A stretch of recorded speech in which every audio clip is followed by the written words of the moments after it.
Hello friends, welcome to SD life. So இன்றைக்கி என்ன topic நம்ம பார்க்க போகிறோம்னா, கோல்டு எப்படி சேர்த்துலாம். ஏன்னா இன்றைக்கி கோல்டு விலை ஏறிட்டே இருக்குதுங்க.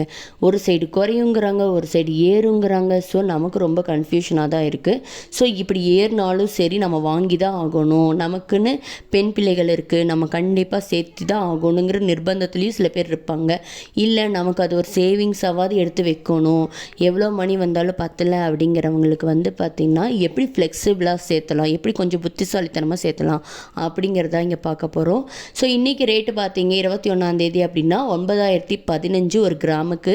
ஸோ இது ஏறும் அப்படின்னு சில பேர் சொல்லிகிட்டே தான் இருக்காங்க. நியர்பை 12,500 போகிறக்கும் வாய்ப்பு இருக்குன்னு சில பேர் சொல்கிறாங்க. உலக பங்குச்சந்தை பொருளாதாரமெல்லாம் கொஞ்சம் நார்மல் ஆயிடுச்சு அப்படின்னா அது கண்டிப்பாக குறையும் அப்படின்னு சொல்கிறாங்க. ஸோ எனக்கு என்ன தோணுதுன்னா, 2 வருஷத்துக்கு முன்னாடி 5,000 இருந்துச்சு.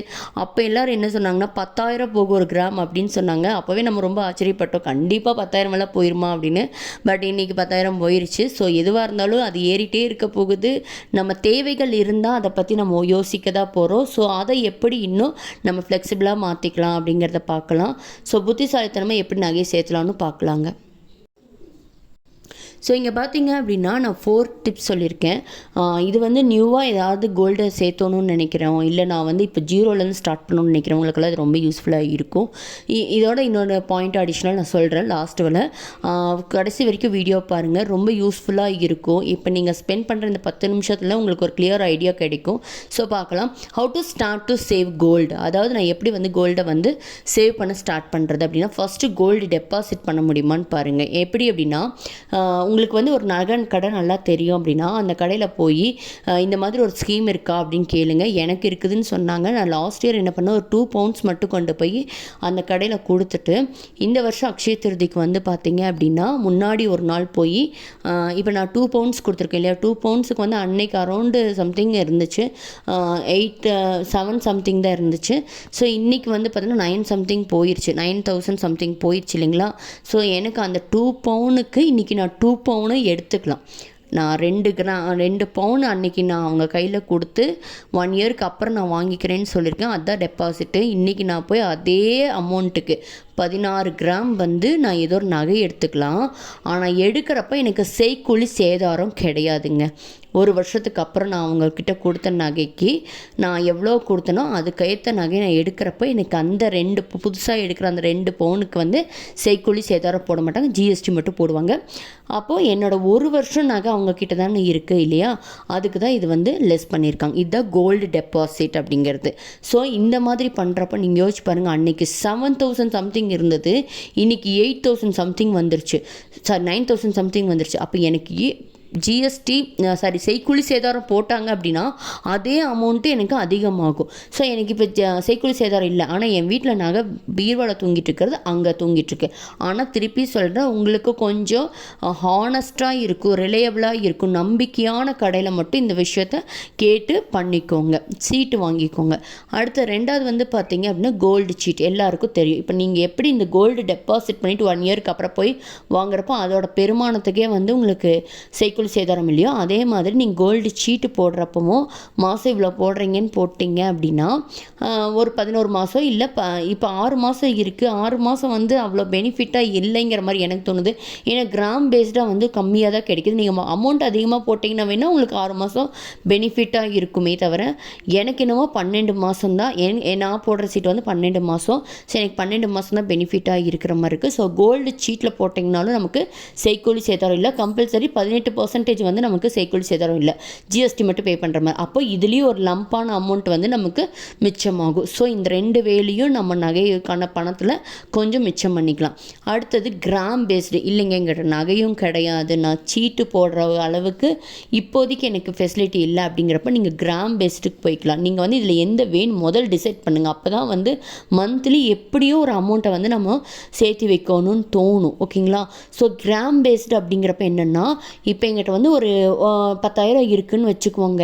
ஒரு 4 மாதம் 2,500 2,500 எப்படியோ சேர்த்தினது, மளிகை கடைக்கு போனது, இதெல்லாம் மிச்சம் பண்ணி ஒரு 10,000 கையில் வச்சுக்கணும். நீங்கள் உடனே போய் என்ன பண்ணலாம், 9,000 சில்லறைக்கு நீங்கள் ஒரு கிராம் வாங்கிட்டு வந்துடலாம். இப்போ கிராமாக வாங்குறதுனால என்ன பெனிஃபிட்னா, நீங்கள் யோசிச்சு பாருங்கள், நீங்கள் உங்கள்கிட்ட இருக்கிறப்ப நீங்கள் கிராம் வாங்குறீங்க, ஒரு 2 வருஷத்துக்கு அப்புறம் 1 பவுன் உங்களால் சேர்த்த முடியுதுன்னே வச்சுக்குவோம்.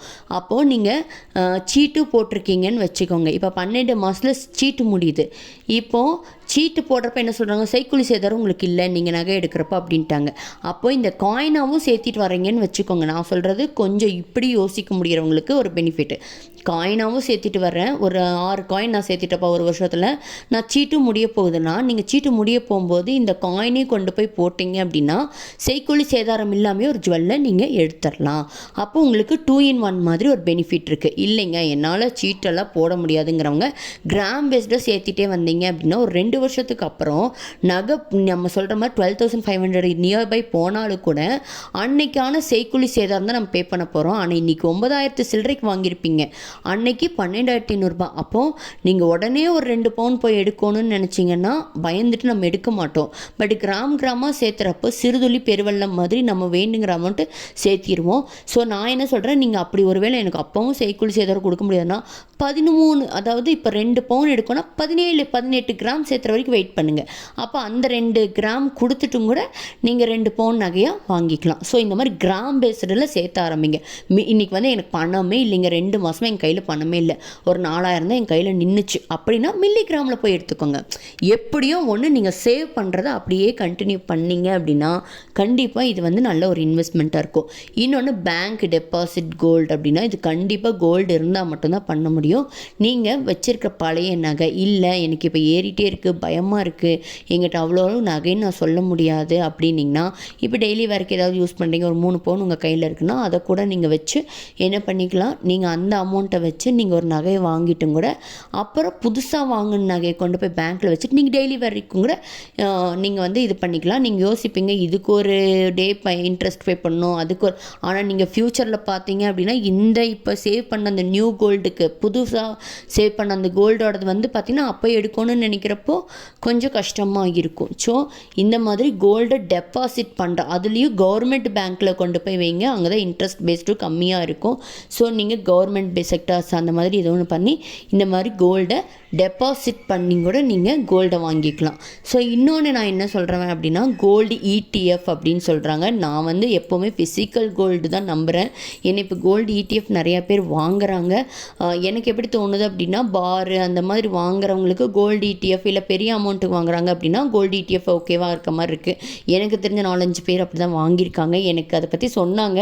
பட் எனக்கு ஃபிசிக்கலாக இருக்கிறப்போ எனக்கு ஒரு எமர்ஜென்சி வருதுன்னா நான் டக்குன்னு போய் ஃபெச் பண்ண முடியும், டக்குன்னு பணம் வாங்கிக்க முடியும். அதனால் எனக்கு அந்தளவுக்கு அது மேலே ஒரு இன்ட்ரெஸ்ட் இல்லை. உங்களுக்கு அதை பற்றி தெரியும் அப்படின்னா கோல்டு ETF கூட யூஸ் பண்ணலாம். அதுக்கு HDFC, டாட்டா இந்த மாதிரி இருக்குதுன்னு சொல்கிறாங்க.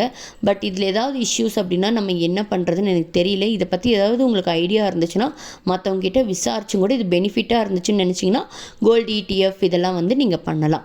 ஸோ இப்படியெல்லாம் பண்ணுறப்போ நினச்சி பாருங்கள், கண்டிப்பாக சொல்கிற கோல்டு ஏறுறப்போ அதுவும் நம்ம லைஃப்பில் ஒரு பார்ட்டு, ஓகே அது ஏறதான் செய்யும் அப்படின்னு ரொம்ப ஸ்மூத்தாக எடுத்துக்க தோணும். இப்போ எப்படி நம்ம அரிசி விலையிலேருந்து சிலிண்டர் விலை வரைக்கும் ஏறுறப்போ எடுத்துக்க தோணும், அந்த மாதிரி சின்ன சின்ன தொகைகளை வந்து நம்ம சேர்த்து எடுக்கிறப்போ அது ஏறுதா, ஓகே நம்ம இவ்வளோ சேர்த்துலாம் இதுக்கு மேலே வேண்டாம் அப்படிங்கிற ஒரு மைண்ட் செட்டுக்குள்ளே வந்துடுவோம். நீங்கள் ஒரு ஸ்டெப் எடுத்து வைக்காமே இருந்தீங்கன்னா ஒருவேளை பெண் குழந்தைகள் இருந்தால் பயமாக தாங்க இருக்கும். ஸோ இதெல்லாம் உங்களுக்கு பிடிச்சிருந்துச்சுன்னு நினச்சிங்க அப்படின்னா ப்ளீஸ் லைக் பண்ணி சப்ஸ்கிரைப் பண்ணுங்கள், மற்றவங்களுக்கு இதை ஷேர் பண்ணுங்கள். ரொம்ப தேங்க்ஸ், நன்றி.